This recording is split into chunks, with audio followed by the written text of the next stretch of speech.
Bonjour, je vais vous présenter aujourd'hui le journal des faux monnayeurs d'André Gide. Tout d'abord, évoquons la place de l'intime dans l'œuvre de Gide. D'abord, il faut savoir que Gide a écrit pendant très longtemps son journal intime. Il occupe 63 ans de sa vie. Il l'écrit de 1887 à 1950. C'est un exercice qu'il va pratiquer dès son plus jeune âge, alors que c'est son oncle qui le pousse à le faire. Dans ce journal, alors qu'il est tout jeune, il fait une sorte d'examen de conscience, un examen moral.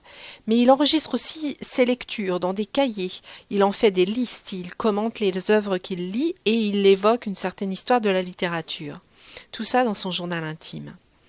Il ne va pas cesser de se raconter pendant toute sa vie. Il écrit donc un journal, mais aussi dans plusieurs de ses œuvres que vous voyez ici, on peut parler de véritables mémoires. Il va à chaque fois évoquer sa vie.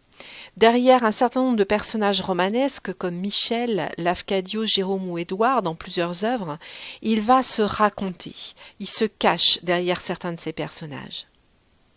Jean Giono va mettre dans une citation, va même écrire c'est une sorte de journal, le journal de bord, de mer libre, tempête, rencontre d'épaves, rencontre et visite, dialogue des fous, monologue avec Dieu.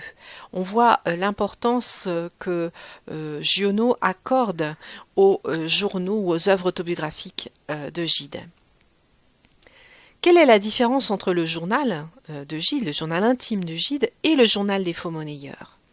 Tous les deux ont écrit pendant la rédaction du roman Les faux monnayeurs, donc c'est un point commun. Et pourtant, les deux œuvres ne sont pas du tout semblables. D'abord, le journal des faux monnayeurs, c'est une œuvre à part entière, une œuvre axée sur un processus de création et sur une réflexion esthétique. Alors que le journal, qu'on pourrait appeler donc le journal intime de Gide, est axé exclusivement ou presque sur la vie personnelle de Gide. Ces deux œuvres vont montrer à quel point Gide avait la certitude d'ouvrir des chemins nouveaux en matière de littérature. Elles sont donc fondamentales. Évidemment, il y a plusieurs moyens pour comprendre la création du roman Les faux monnayeurs. D'abord le journal des faux monnayeurs, bien sûr son journal intime, mais aussi sa correspondance avec Roger Martin Dugard. Alors nous allons nous intéresser plus précisément au journal des faux monnayeurs. C'est sur cette œuvre que nous allons travailler maintenant. D'abord une présentation générale. Le journal des faux monnayeurs, c'est le premier journal de travail exclusivement consacré au devenir d'une œuvre dans la littérature française. Donc c'est une œuvre importante. Elle a été commercialisée chez Gallimard en 1927 pour la première fois et ensuite elle a été rééditée de nombreuses fois. Gide écrit à ce propos, c'est une sorte de préface à la fois et de glose des faux monnayeurs. On peut donc dire d'après cette citation qu'a priori ce n'est pas vraiment un journal, mais plutôt l'accompagnement du roman.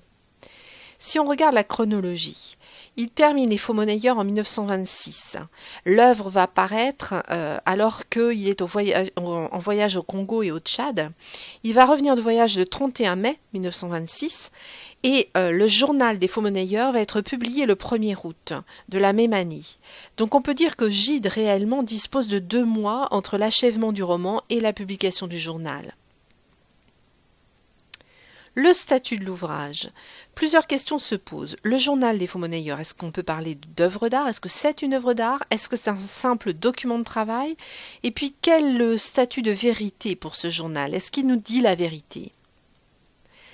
D'abord, concernant la première question, est-ce une œuvre d'art? A-t-il ce journal un but esthétique?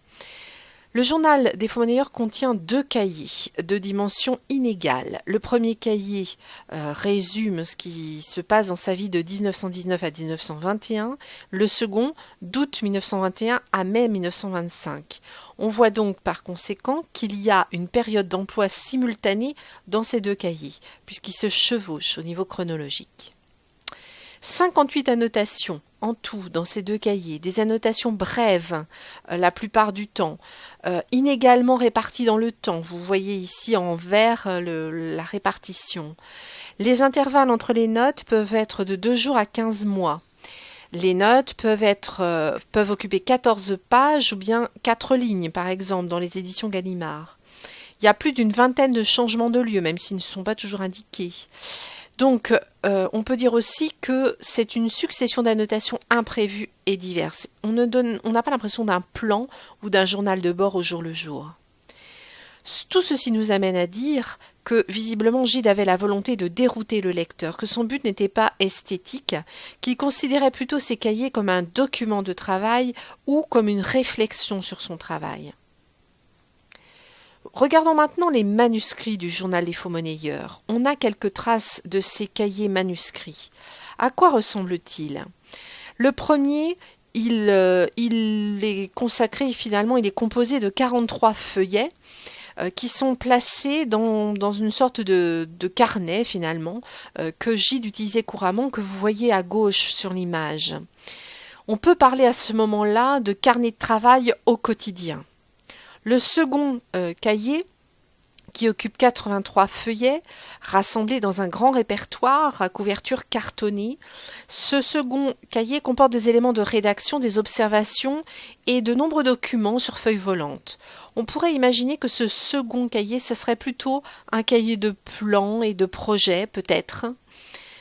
En tout cas, on peut dire que parallèlement, pendant un temps, on l'a vu tout à l'heure, Gide emploie donc les deux cahiers en même temps. Donc on peut imaginer une certaine complémentarité entre ces deux cahiers.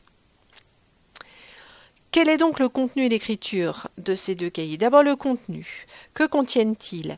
Ils contiennent des notations, des choses qu'il a vues, lues ou entendues, des esquisses en particulier pour ses personnages, des extraits d'une forme d'agenda. Il raconte même un rêve. Alors au niveau de l'écriture, au départ, on a l'impression d'une écriture, on voit qu'il écrit sur la page de droite, puis ensuite au recto verso des feuillets, puis peu à peu, il écrit tête bêche, un petit peu n'importe comment. Son activité devient foisonnante, donc il y a une évolution au niveau de l'écriture du manuscrit. Quant aux corrections, il y en a très peu. Le texte paraît peu travaillé. Tout ceci montre bien, ou en tout cas semble prouver, qu'il n'a pas ici d'intention esthétique en écrivant ce journal. Le premier cahier, si on le regarde plus en détail, il nous donne une impression de tâtonnement, de difficulté. D'ailleurs, il écrit lui-même à Paul Valéry « Je me suis tordu le cerveau durant presque tout l'été au-dessus d'un travail absurde ». Pourtant, dans ce cahier, il y a quelques principes importants qui émergent. Il affirme vouloir résister au système de fiches et de notes que Roger Martin du Gard pourtant lui conseille d'utiliser. Il émet l'idée d'utiliser des points de vue narratifs successifs et partiels. Il définit l'époque de la rédaction de son récit, l'époque de la monnaie or. Et enfin, il décide que ce sont des enfants, les jeunes gens, des adolescents qui joueront un rôle important et qui seront en révolte contre la génération précédente. Il évoque aussi l'idée de personnages qui seraient des pervertisseurs sous la conduite secrète du diable. Donc vous voyez que la trame essentielle du livre, elle est presque déjà dans ce cahier-là. Le second cahier, c'est plutôt le temps de la rédaction. On remarque évidemment qu'elle va être interrompue puisque les dates seront espacées dans le journal et enfin de plus en plus resserrées. Dans ce deuxième cahier, le principe majeur du roman est exprimé. L'idée que le livre devra rassembler des faits d'une part, mais aussi l'effort de stylisation du romancier et que ces deux tendances seront parfois en opposition. Il évoque également d'autres caractéristiques du roman, de sa structure. Il précise que le processus du roman sera régressif. Il écrit « C'est à l'envers que se développe mon roman », c'est-à-dire que je découvre sans cesse que ceci ou cela qui se passait auparavant devrait être dit. Il évoque aussi un principe important, ne pas amener trop vite au premier plan les personnages, le fait de ne pas les décrire ou très peu. Comment va-t-il passer du manuscrit au livre ? Est-ce que le livre publié va respecter scrupuleusement le manuscrit ? Non, le livre n'est pas une simple reproduction des carnets. Pour des raisons matérielles, d'abord. Le second carnet va en fait regrouper tout un tas de feuillets qui vont être collés parfois en double, en triple superposition et qui auraient été difficilement déchiffrables par un imprimeur. Également, Gide va opérer un tri. Il va retirer des textes, il va barrer des pages, il va raturer des phrases, il élimine des réflexions, des rédactions, il rature les noms propres, il ajuste certaines dates. Il va opérer assez peu d'ajouts par rapport à la version initiale. Quelques-uns seront toutefois rassemblés dans l'appendice. Souvenez-vous donc à la fin, les pages du journal de Lafcadio, l'identification du démon, une documentation de presse et puis des correspondances, tout ça donc constituant l'appendice. Le livre publié finalement n'offre sans doute pas la seule présentation possible des manuscrits, sans doute que ça aurait pu être différent, d'autres suppressions-changements auraient été concevables. En conclusion, on peut dire que le journal des faux-monnayeurs est le témoin d'un travail et que ça n'est pas une fiction d'écriture. Pierre Chartier va écrire « Le journal des faux-monnayeurs est à l'évidence très composé ». Il dit même que tout cela est savamment organisé en vue d'un effet esthétique que l'auteur contrôle de bout en bout. Pierre Chartier pense que le journal a vraiment une intention et un effet esthétique, ce qui ne fait pas l'unanimité d'ailleurs. Donc voilà ce qu'on pouvait dire pour une présentation générale sur le journal des faux-monnayeurs. On y reviendra bien sûr plus tard, plus en détail.